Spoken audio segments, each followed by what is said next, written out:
येथे मी तुम्हाला अत्यंत मनाला भिडणारी आणि जिद्द निर्माण करणारी प्रेरणादायी कथा सांगणार आहे. कथेचे नाव आहे आणि दोन बेडूक आणि विश्वासाची. एकदा बेडकांचा एक गट जंगलातून चालला होता. चालता चालता अचानक त्या गटातील दोन बेडूक एका खूप खोल खड्ड्यात पडले. खड्डा इतका खोल होता की तिथून बाहेर पडणं अशक्य वाटत होते. वर राहिलेल्या सर्व बेडकांनी खड्ड्याकडे पाहिले आणि ते ओरडू लागले, हा खड्डा खूप खोल आहे, तुम्ही कधीच बाहेर येऊ शकत नाही, प्रयत्न सोडून द्या, तुमचा जीव जाईल.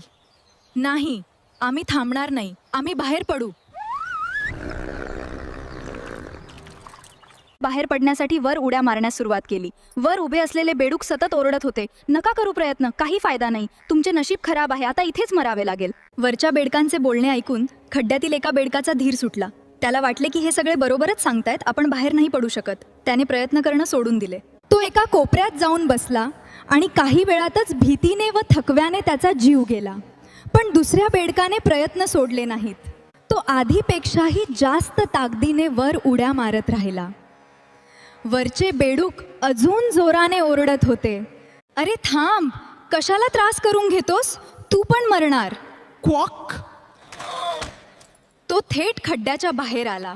बाहेर आल्यावर इतर बेडकांनी त्याला आश्चर्याने विचारले, अरे आम्ही तुला इतकं सांगत होतो की प्रयत्न सोडून दे, तरी तू कसं काय ऐकलं नाहीस. तेव्हा त्या बेडकाने हाताने आणि तोंडाने इशारा करून सांगितले की तो बहिरा होता. त्याला वाटत होते की जेव्हा वरचे बेडूक हात वारे करून ओरडत होते तेव्हा ते त्याला प्रोत्साहन देत होते की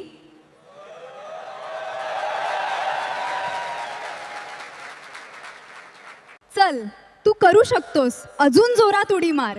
याच चुकीच्या समजुतीमुळे आणि स्वतःवरील विश्वासामुळे त्याचा जीव वाचला होता.